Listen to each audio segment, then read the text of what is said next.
After the excellent lecture of Professor Nandal, I have the great pleasure to introduce our next speaker. I'm delighted to introduce Pauliina Damdimopoulou, not only because she's a great scientist, but because she's also married to a Greek husband, a Greek man. So, Pauliina, it's great to have you with us. Pauliina Damdimopoulou is an associate professor in perinatal and reproductive toxicology at Karolinska Institute in Sweden. She's also a group leader, an independent research group leader in the same institute. She has held many important positions previously. She was awarded with the ERC Consolidator Award, the Karolinska Consolidator Award for Outstanding Junior Researcher, the Future Research Leader Grant from the Swedish Research Council Formas. Pauliina is the co-lead of the environmental endocrinology focus area of the European Society of Endocrinology. She is the academic co-leader of Women in Science and Education Network at Karolinska Institute. She's member of the steering committee of the Swedish Academic Consortium on Chemical Safety, and she's a group member of the Work Environment for Sustainable Development at the Karolinska Institute. She has published a lot of papers. She has many original publications on the topic of endocrine disruptors, and she is very active also in the discussions with the European Commission and the European Union. So, Pauliina, thank you for having you here with us.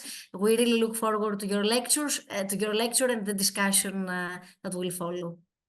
So it's a pleasure to be here. I'm Pauliina Damdimopoulou from Karolinska Institute in Stockholm, where I'm a senior lecturer in reproductive and perinatal toxicology, and I also lead a research group that I've called Chemicals and Female Fertility Lab.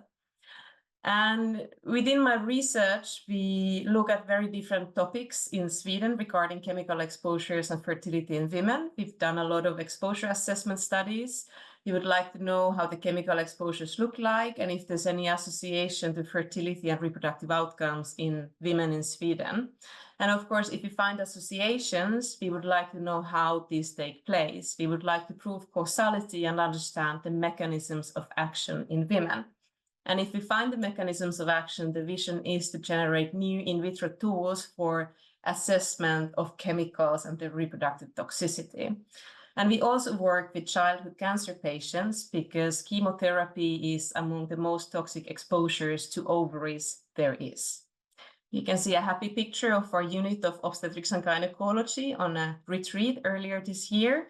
And I want to highlight two persons whose results I'm mentioning many times in this talk, my previous students, Richelle and Ida. I'm also happy to say that I have funding and wonderful collaborations, but I have no conflicts of interest. So finally to the topic of the talk, the human reproduction. And it turns out that we humans are not as good at reproducing as we used to be. You can see in this graph the total fertility rates over the past 80 years. That means how many children a woman will have on the average in a population. And in order to maintain the population on a steady level, every woman should have on the average 2.1 children. And we can see immediately that all these graphs are pointing downwards. The fertility rates are declining globally. In black, you can see the OECD average, and then in red, the European Union. So, for example, in the EU, the fertility rates have been below the population replacement rate for half a century already. And also, we often associate certain Asian countries with high population counts as places with very big families, and I've therefore highlighted India, so as to tell that even in India, now the fertility rates are below the population replacement rates. Now, of course, the reasons can be many to declining birth rates. It doesn't all have to be about environment. It could be active decisions not to have a child anymore. And of course, the statistics have to be interpreted in the light of other kinds of statistics. For example, statistics on infertility. Now, infertility is defined as trying to have a pregnancy for 12 months without succeeding. And the WHO published last year a report on the global prevalence rates of infertility. They summarized all literature available, over 100 papers, and the conclusion was that 1 in 6 people will experience involuntarily infertility at some point of their life. But interestingly, this report could not do any time trends, and it couldn't compare different regions because the reports are not many enough to do comparative statistics. And also the ways we report infertility differ. So there was no conclusions on whether infertility is getting more common. So we need yet another type of statistics, and that could be, for example, statistics on infertility treatment. So the use of assisted reproductive technologies to have a child. And now the first IVF baby is more or less my age these days, 45 or so. And since her, there's been over 10 million babies born through assisted reproduction. And these treatments are growing with estimated annual increase of 5 to 10%. According to the recent statistics from European Society for Human Reproduction and Embryology, Europe is the continent with most IVF treatments reported, over 1 million treatment cycles a year. And as a consequence, in many European countries, we have at least one child in every classroom that wouldn't be there if it wasn't for assisted reproduction. And although many get pregnant and have a child thanks to the treatments, it's good to remember that about 1/3 of the couples who seek treatments will remain childless.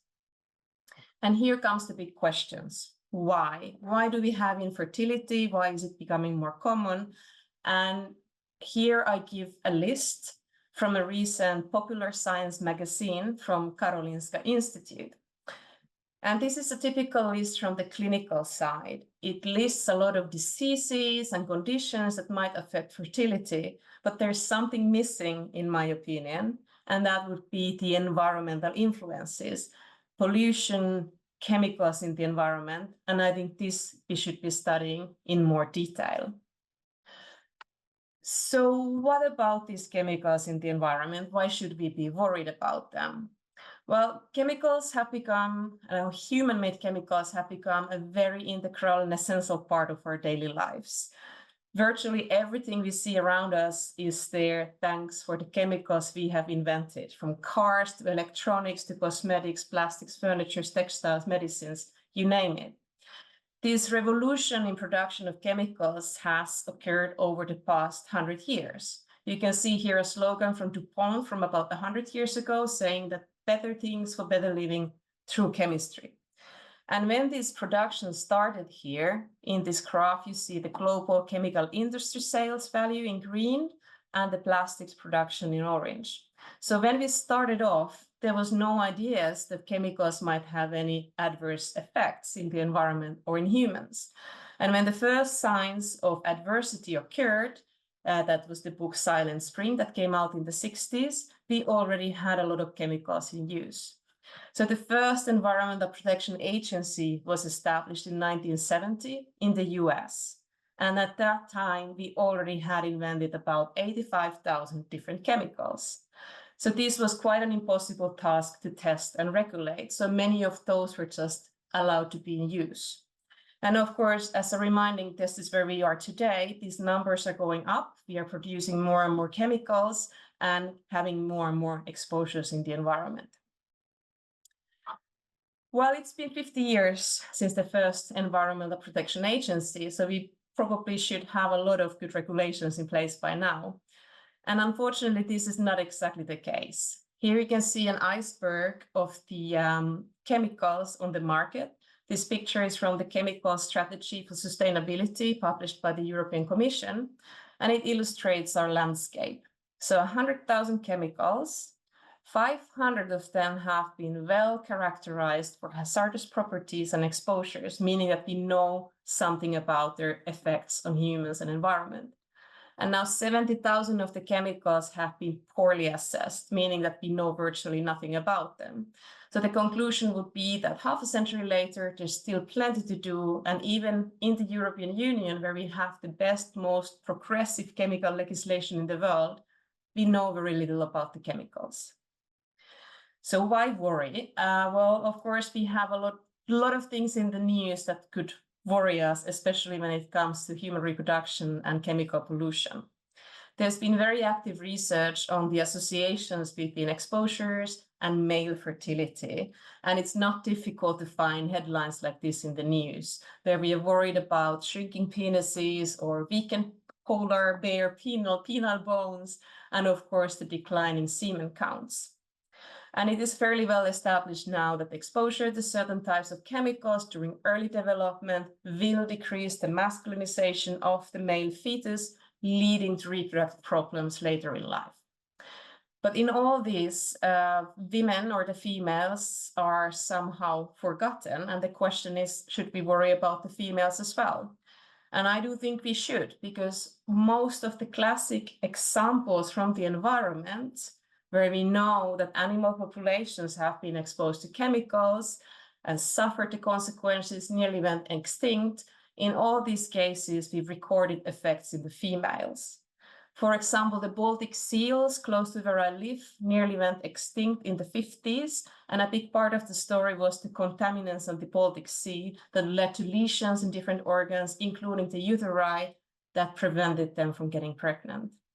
Eagles in North America and Northern Europe as well have the eggshell thinning due to DDT exposure. Oysters and sea snails in harbors, when they get exposed to triple tin, get malformed oviducts. They basically grow a pseudo penis on the top of the oviduct that prevents them from fertilizing or releasing their eggs for fertilization. Reptiles, fishes, many different kinds of species affected in the wild by chemical exposures. So why not women then? This is something we should study, especially when we know that human oocytes are so precious and rare cells. While every man, in theory, can make over 1,000 new sperm cells per second through their lives, the most fertile woman can make 1 mature oocyte a month until she goes into menopause around the age of 50. And this is because the number of oocytes a woman has is set before she's born. The stock of oocytes is formed during fetal development. Most of them are gone when she's born, and the numbers decline through the age until they're so low that the menopause will start. And at the same time, the quality of these oocytes is going down. At best, 1 in 3 ovulated oocytes has the quality needed to form a viable embryo. And this quality goes down exponentially after the age of 30-35. So knowing that there is a trend all over the world to delay having a child, this becomes a problem. For example, in Europe, the first-time mothers are over 30.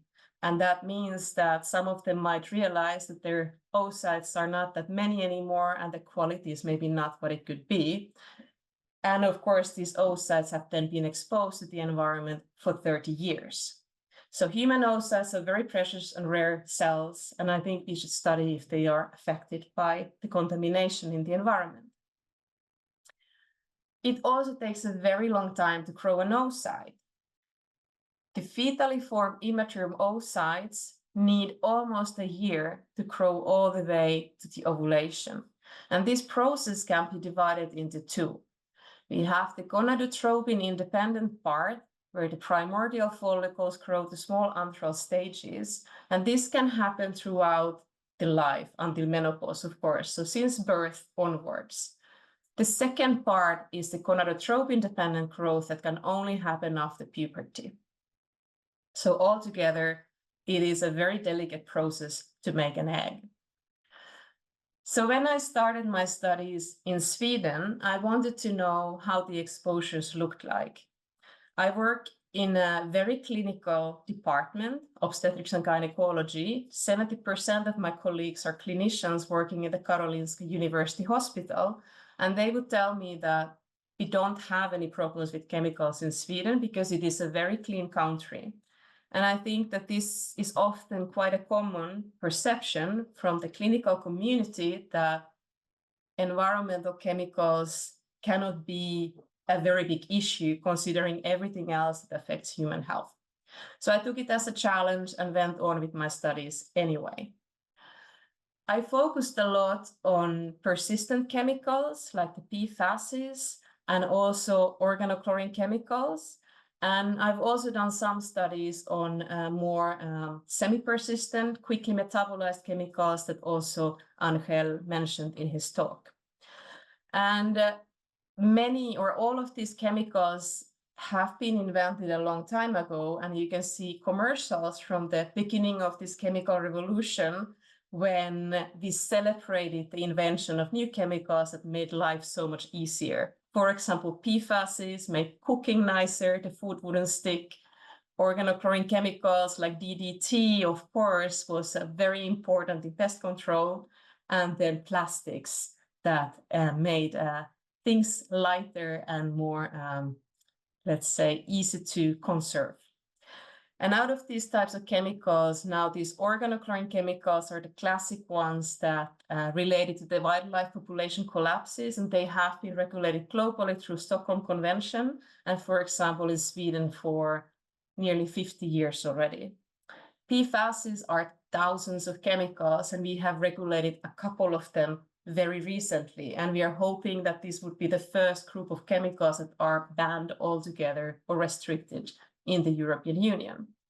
And for many of these semi-persistent plastic and cosmetics additives, there's no global regulations in place.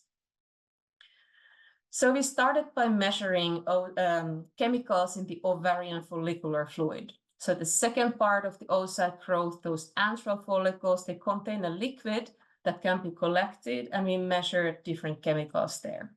You can see in this picture the results from 200 women who went through IVF treatments to have a child, and the dots represent the chemicals.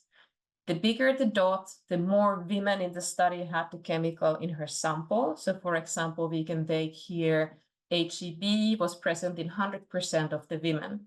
And the more red the color is, the higher the concentration is.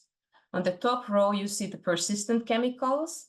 Up to here, these have been regulated 50 years ago, and they should not be produced, manufactured, released anymore. But because we live so long and these chemicals are so persistent, they will keep on being in us for a long time to come. And the PFASs that are even more persistent and only now getting regulated are, of course, present in every single woman. These quickly metabolized chemicals like phthalate metabolites, parabens, and bisphenols are much harder to measure in samples, but nevertheless, we find many phthalate metabolites in every single sample and also parabens. So that means that the human oocytes, even in Sweden, mature and grow in a soup of toxic chemicals. And we've even found air pollution particles in these samples. We got a nice collaboration with the lab that was able to measure black carbon particles that come from combustion engines, and we were able to microscopically detect them in the ovarian tissue. Here we have a piece of cortex with the follicles and a white little dot that shows you where the particle is. And here is the medulla, the inside of the ovary, with a lot of blood vessels and a lot more particles. And the quantification is shown here. So even particles will reach human ovaries. And of course, women still get pregnant and have a child. And as was mentioned in the previous talk, the exposures start before we are born. We have measured the same chemicals in human fetal tissues from trimester 3 intrauterine fetal death cases. And we can see that maternal blood samples from the same pregnancy or placental tissue samples would highly underestimate the diversity and levels of chemicals we can find in the fetus. For example, in the fetal adipose tissue, we find a lot of these old banned pesticides that are not detectable in the maternal sample anymore. And even fetal brain has PFAS chemicals present. So we can easily then conclude that there is no clean population anymore. Even fetuses are born carrying the legacy of the chemical revolution in their organs. But the next question I always get from my clinical colleagues is, does it matter? Because maybe this is the normal background exposure level we have. And of course, we've been measuring the associations to different outcomes in the women where we measured the chemicals. I give two examples of our studies.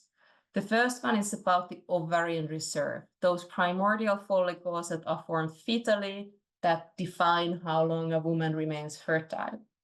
We had the opportunity to measure the numbers of follicles in tissue by having biopsied ovarian tissue from women undergoing planned cesarean sections.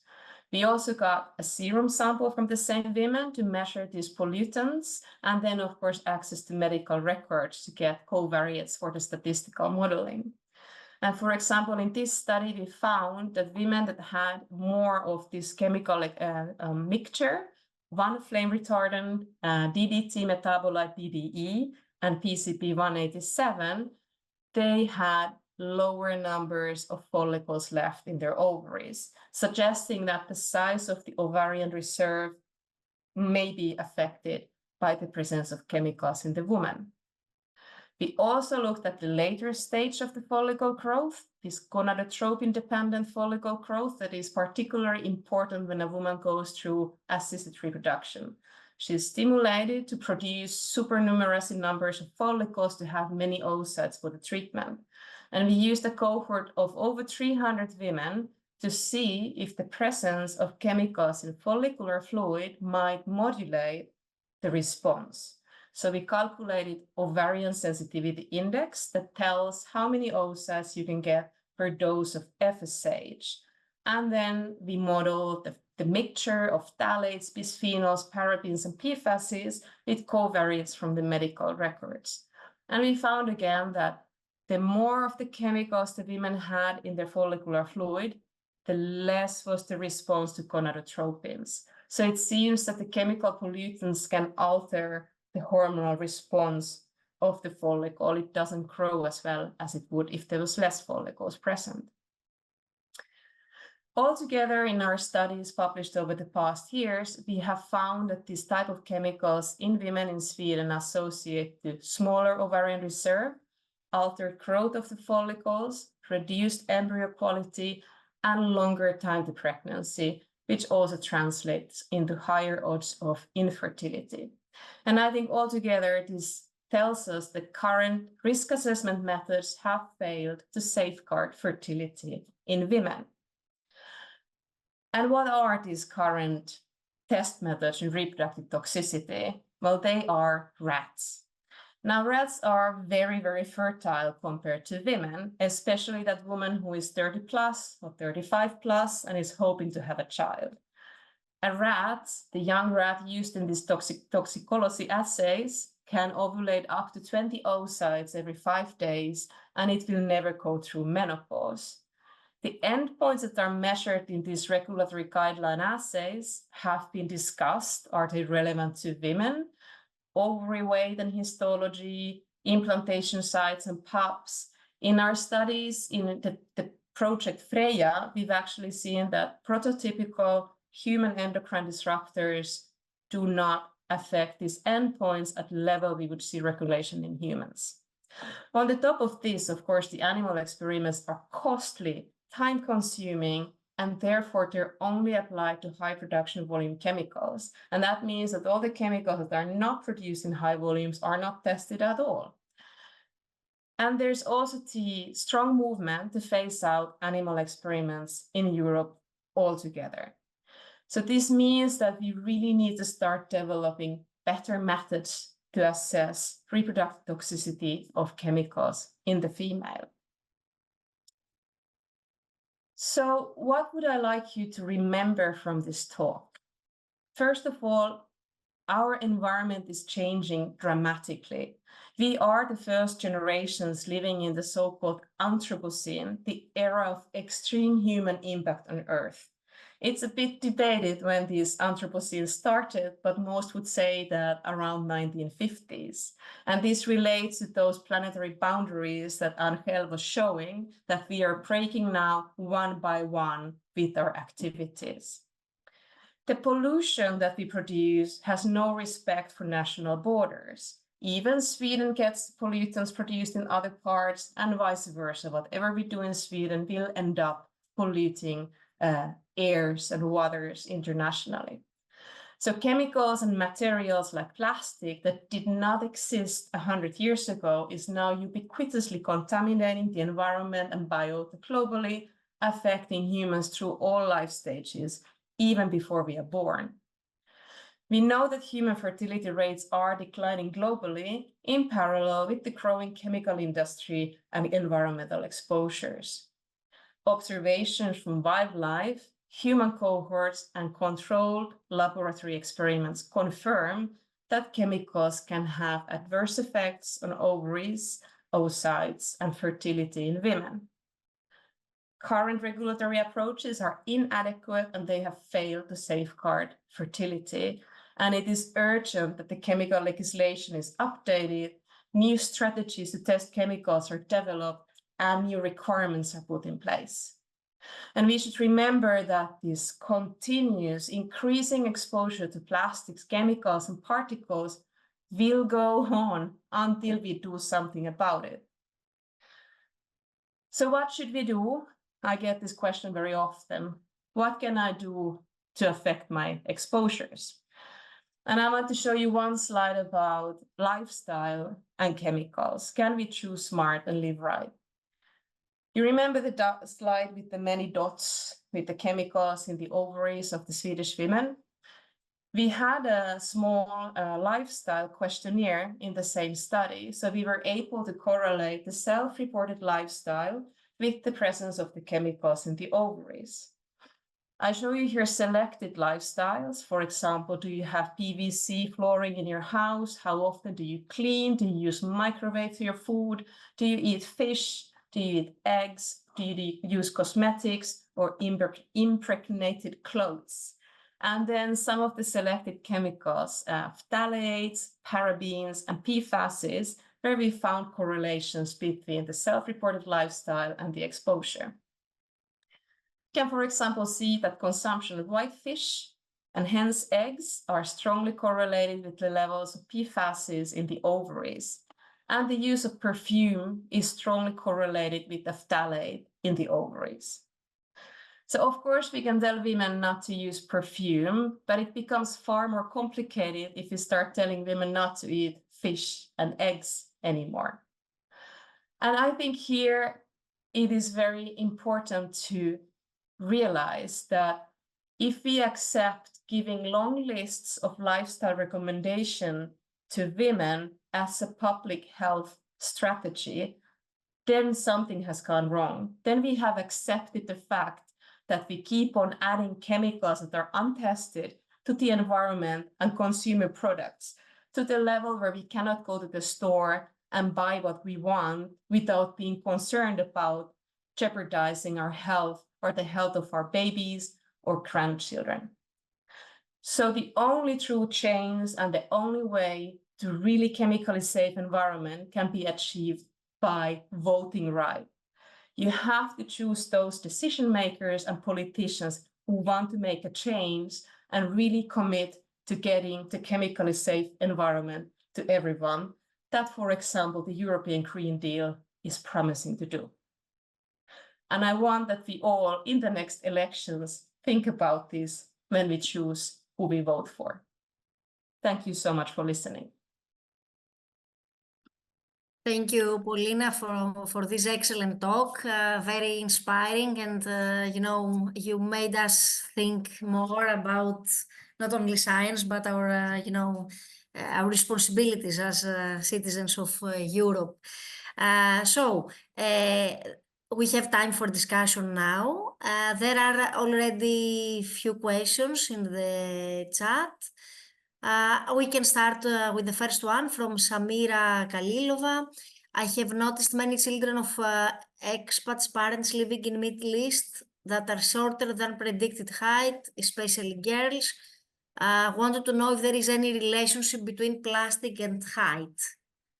Because she mentioned that water in the Middle East is full in plastic bottles and people use this water.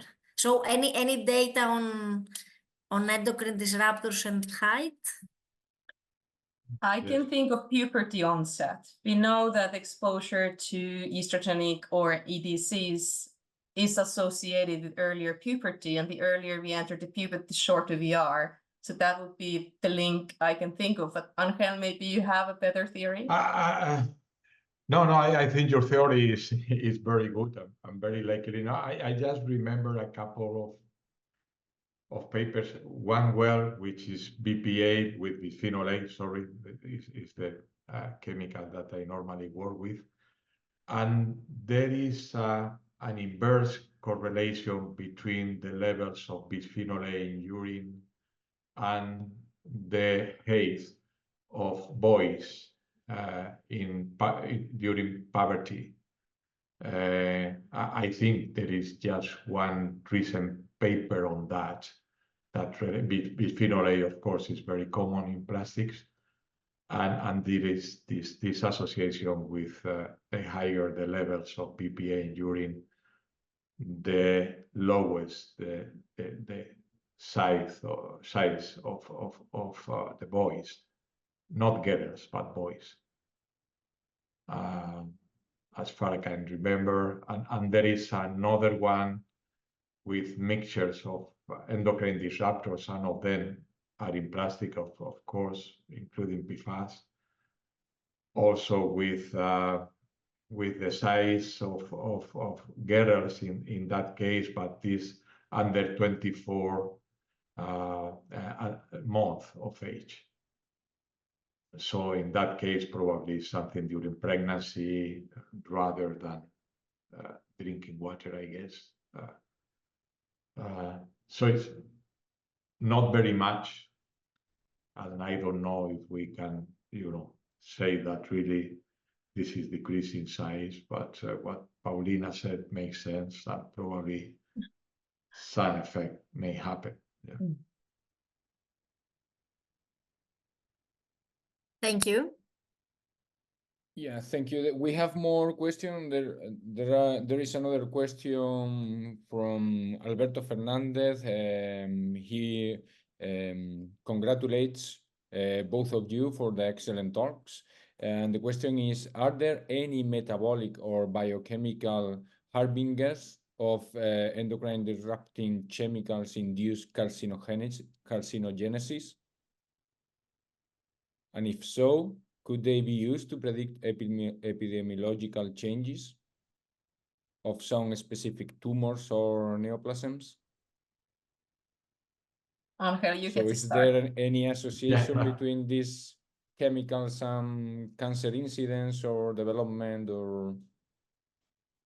I have to say, I don't understand the word harbingers. I don't know what it is. Yeah, So me neither. I don't know if it's a biomarker. I think I think the question is if there is a relationship, a direct predictors. relationship. Okay. Thank you, Yes. Alberto. Yeah. Okay. Yeah. I think there has been an association for many years, and also work in mechanism for breast cancer and for prostate cancer as well. Mainly has been done in rodents, but there are many associative epidemiological also associations with different EDCs.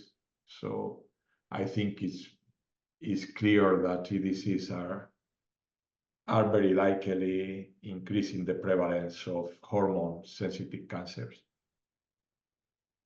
So this is something that is written in the Endocrine Society statement that I show. So, and if someone or Alberto or someone is interested, can go to the statement and see the chemicals that are demonstrated to increase very likely the prevalence of those cancers.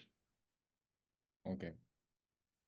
There is also a very, I think, interesting question that says that if we attempt to decrease this exposure to the chemicals, will it be reversible? We can reverse the effect of those chemicals if we reduce the exposure to them? I think this is a very interesting question for future decisions in politics. Well, if you look at those wild females, at least the Baltic seals are back now that the pollution is decreasing. So I think the animal population studies in the wild would give us the hope of thinking that we can reverse the situation if we really reduce the level of pollution. And of course, there's chemicals that have a very long half-life and are persistent, like I mentioned, but then there's the other types of chemicals, many phthalates and bisphenols, like we discussed, that we know are more fast. They're so fast metabolized and excreted from the body that they are a challenge for the researcher to measure, actually. So I would like to believe that when we get the exposures down, we can, of course, reduce the harmful effects. Angel, what about you? Yeah, I agree with you to some extent, but I'm a little bit more negative when talking about the epigenetic changes and the transgenerational effects. Because, yeah, I mean, if really in humans, we can go 2, 3, 4 generations, even to those generations that happen in rodents that have never been exposed to the endocrine disruptors, then we have a problem, because this is very unlikely to be reversible, at least in a medium time. So you probably need a long time to decrease the effects. So yeah. I also think, Angel, that classical picture you showed with the 3 generations, the mother, the fetus, the germ cells, and the grandchildren. If you think back of the human, our generations, we haven't even really gotten to the great-grandchildren yet. I'm always thinking my grandparents were born in the 20s. That was still relatively clean if you think of the exponential growth. So their children would be the first generation exposed in the womb, and those germ cells is me. So you know, like humans have such a long generation time that I think we haven't even fully seen the effects. When I start having babies, or I have already, that means that I was an exposed germ cell trying to have more offspring. So if you know, if you follow me, like we are not really even fully seeing these transgenerational effects in humans yet, because our generation time is so long. So yes, I mean, maybe we can't be fully compared to the Baltic seals and the eagles, but at least we have to stop now if we want to have some kind of recovery. There is another commented question from Katerina Dami, who says that researchers have associated obesity and breast prostatic cancers with exosomes as biomarkers. Maybe do you think it could be a path and also a marker to measure to see the chemical effects?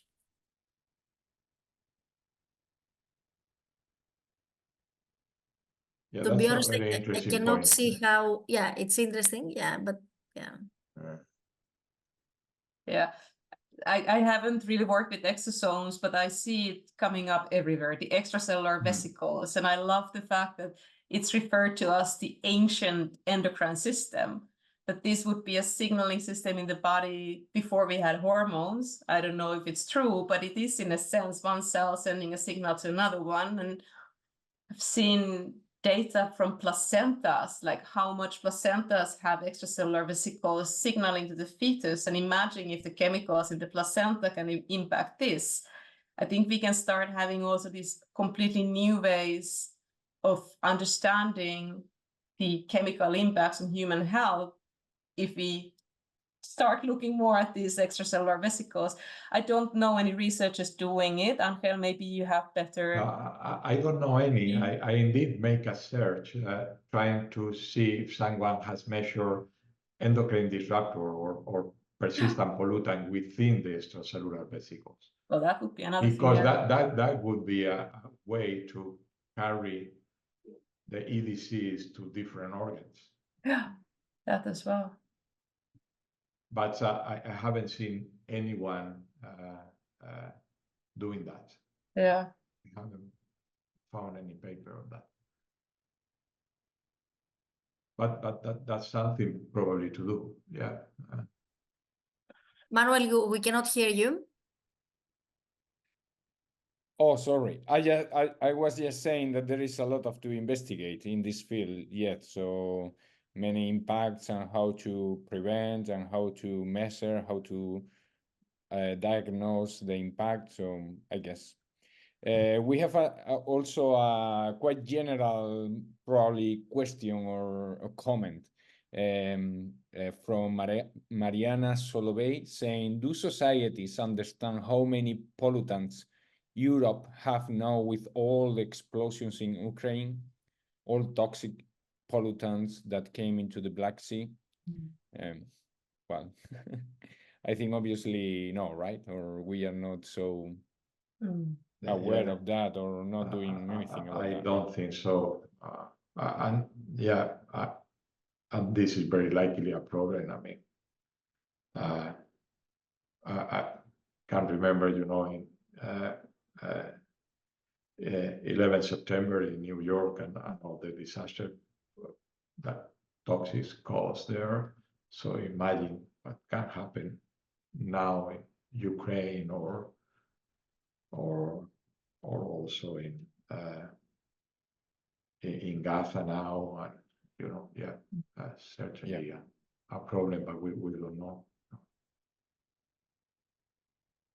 Yeah, well, I just seeing your presentation, I was wondering if we have or some groups have measured and compared the influence of these endocrine disruptors in different species. I don't know if we are just using classical rodent models and humans, or we are also investigating because many of the human or diseases have different impact in different species, longevity, cancer, obesity. There are some species that are kind of resistant to some species. I don't know if we are investigating if there are some species that are especially resistant to endocrine disruptors and we can learn something from them. I don't know if you know something about that. Or is too new to have this information still? I don't know. I mean, I know there is in wildlife has been a lot of studies, of course, and I know other groups that are using different animal models as sheep to study the effects of feed disease on diabetes and obesity, for instance. And at the University of Michigan, I think is Basanta Pavanavan's group is using sheep, and I can't remember any other animal model, but perhaps it's just, I don't know. But okay. Yeah. I think the OECD guidance document for testing EDC effects, it has also the ecotoxicology model systems ranging from different fishes to Daphnia, like these water fleas, and there is a lot of different species being used as sentinels of endocrine disruption. I think the challenge has always been that we separate human health and environmental health, that we have a clear division in the ecotox. It's different people, different methods, and then we have the human health and we deal with the rodents. And there's, I think we can gain a lot in trying to bridge these interspecies gaps and learn what it means if we have a zebrafish having less eggs. Is that relevant to humans? Yeah. I guess we don't exactly know yet, but this we should do, and it's at least an indication of endocrine disruption. So for sure, in our newest EU project that was started recently, we will use even C. elegans, so the nematode and many different kinds of alternative ways, because as I mentioned, there is a strong movement to phase out animal experimentations, and then we start going into alternative models. Although there might be animals like the nematode C. elegans, it's not considered as an animal experiment actually in the law. in Europe. So I think we are expecting to have adverse effects of chemicals in many different types of species, and the challenge is to interpret them across the species. Excellent. Okay. So there is a question, a practical question. When we practice as endocrinologists and, for example, we investigate a woman with infertility, how can we suspect or include endocrine disruptors in the differential diagnosis or in the diagnostic procedure that they might be a cause? So in practice, do we have something, a test to test for EDCs so far? Not really, but I think I was quite surprised how strong the correlation between perfume and the phthalates in the ovaries was in our cohort. It was just about 200 women, and it's only a self-reported lifestyle. So again, my clinical colleagues and the biostatisticians said that this is a hopeless project, we're not going to look at it. And then when we actually looked at the correlations, the statisticians were doing everything they can to adjust away the p-values, because they were sure that this is some kind of a multiple comparisons issue, co-founders, but it remains. I think it's not like I would say it makes things better, but all the fragrances we use are quite dependent on different kinds of phthalates that keep the perfume molecules volatile, because if they're not in the air, we cannot sense them. So this would be something to ask, maybe, lifestyle of the woman. What does she eat? Does she use a lot of perfume products and things like this? At some clinics, I know they have a little checklist they can give to the patient. Like, if you want to think of your hormonal health and lifestyle, you could consider these different things. A bit like Angel was showing the list of what to think about. So although I am personally a little against of like solving the problem by telling women what to do, because I think women should be able to do what they want to do, but this in practice could be helpful for some of the patients who are maybe not so aware. Like, of course, I'm highly aware because I work with these topics, but it's not the same for everyone. But maybe taking some of those brochures that are available, printing them out, giving them, handing over, asking, do you recognize anything here? You're doing a lot, anything you think you could reduce. But other than that, we don't really have a biomarker for EDC exposure. I'm working very hard to find a few, but so far nothing robust. Thank you. May I ask Professor Nadal a question? So, Professor, we see an increase in obesity and diabetes, of course, and can you, quantify? Can you say which percentage of this increase is due to EDCs? That's the $1 million question, or 1 million euros here in Europe. That I don't think we know that, and in some groups. We have this question as well, and we are thinking how we can really calculate that in a manner that is not just guessing, and it's not easy at all. And I think this is one of the most important questions to really see how important exposure to EDCs is for obesity and diabetes compared to other factors such as lack of exercise and ingestion of high calories and all that stuff that is always there. So I think in any case it is important, for the prevalence of obesity and diabetes, but I would really like to know what is the percentage. Thank you, Ina. Yeah. Voy yo si quiero, voy yo. Excuse me, may I just have a voice for 1 minute and ask a question? Sure. Thank you very much. First of all, my name is Mateusz Górecki. I'm from Medical University of Lublin, PhD student from Poland. And I would like to, first of all, thank you very much to Miss Professor Pauliina and Mr. Professor Angel Nadal, for this lecture, for this wonderful lecture, and for dedication the whole lecture to the endocrine chemical disruptors, which is a really big problem.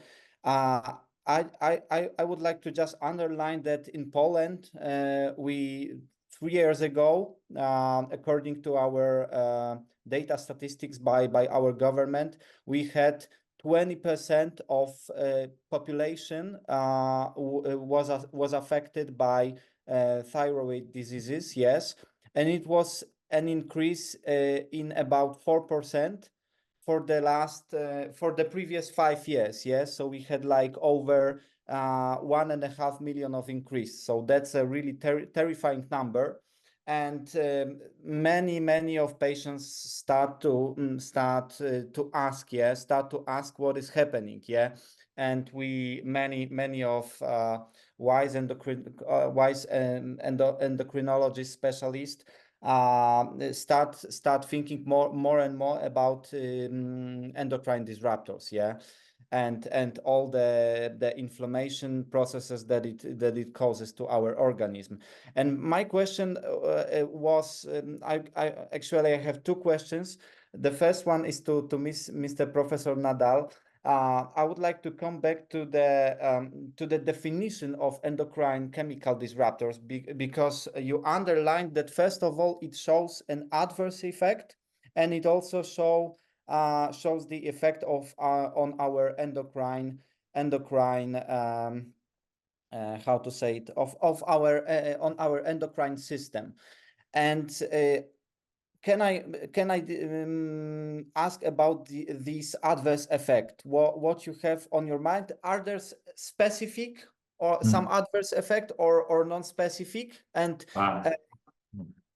would you and is it possible to classify an EDCS individually, or is there some guideline already, some official guideline, and what is the last official guideline? Yeah, this is my first question. Yeah, well, the identification criteria that I think is what you are referring to, which is official in Europe, is the one I show. We need to show that it produces an adverse effect that is caused by an endocrine mode of action, and that the adverse effect is really caused by this mode of action, you know. So the link between both. And your question about the adverse effect is indeed very important, because I don't think there is a consensus what an adverse effect is. And in different forums with people in the industry, scientists in the industry, scientists in academia, endocrinologists, toxicologists, different fields, I think we have also a different perspective of what an adverse effect is.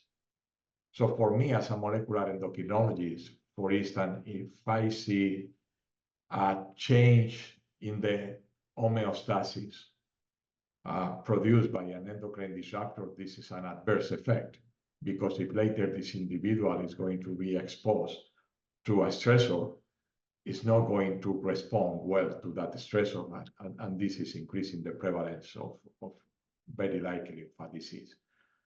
But not everybody agree with that, so that different point. And as far as I know, there is no consensus of what really an adverse effect is.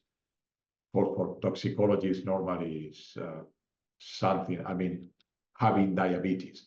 Insulin resistance would not be an adverse effect for people working in toxicology, regulatory toxicology, for instance. For me, if I see insulin resistance, it's an adverse effect. You know what I mean? Yes, I yes, don't yes, know of if course. I answered to your question properly. Yes. Thank you very much.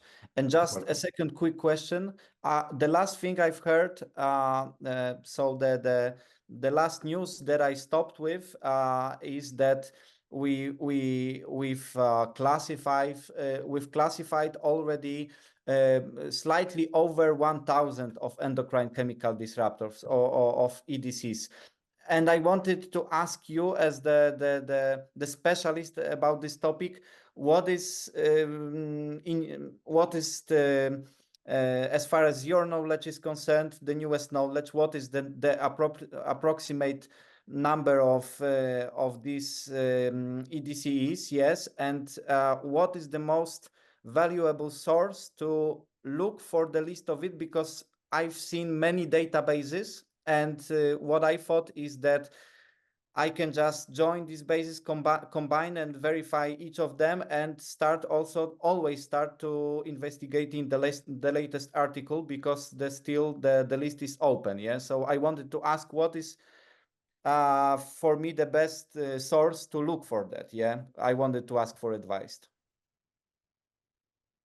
I can start by saying that I think the different numbers you hear depend on who is defining them. Legally, in the EU, there's maybe 15 EDCs, Angel, right? I mean, the legally defined EDCs is not that many at all. Yeah. Then we have the candidate lists of chemicals that should be looked at better. And then we have researchers, organizations who make their own lists based on literature. And this is a reflection of the situation where we don't have clear legal definitions and requirements and explanation of what tests should be made and how the results should be interpreted to really say that this is an EDC. And you will find different lists. And I think it depends on what do you want from your EDCs. Do you want them to be chemicals that the ECHA, the European Chemicals Agency, has listed as EDCs? Then you have a very short one. Or do you want to look at the more broader definitions where researchers like Angel and myself would really place many more chemicals on the list based on the results we have? So yeah, I don't know. You have many lists to choose from.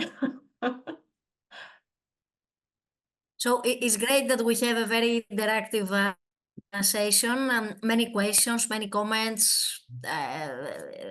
All these questions show how important this topic is. I think Thank you very much there is for one last comment. Okay, Katerina Dami says that their group is publishing new data from Brazil soon. Okay. Yeah, she says about the increase of thyroid diseases in the reproduction field and how thyroid disease can affect reproductive health. Sure. Okay. So I think this was a great session, great lectures, great discussion. I think that it's only the start, and we need all to discuss more and more, and we need more and more data. So Manuel, would you like to close the session? Yeah, I would like just to thank both of you, Angel and Pauliina, for being here today, for accepting our invitation to be here for your talk and for the discussion. Is obviously a hot topic, and there is a lot of people interested in this topic and how everything is evolving in science, in clinics, and in politics, I think. So thank you for being here. Thanks to all the attendees. And I just wanted to remember that we will have the next Spotlight on Science on June the 20th. And we will be talking about thyroid cancer. So it's also a very interesting topic. So we invite all of you to join us on June for this next Spotlight. Thank you very much. See you soon in 2 months. Thank you, Lina. Thank you, Angel. And thank you, Pauliina. Thank you. Bye-bye. Thank you. Bye-bye. Bye.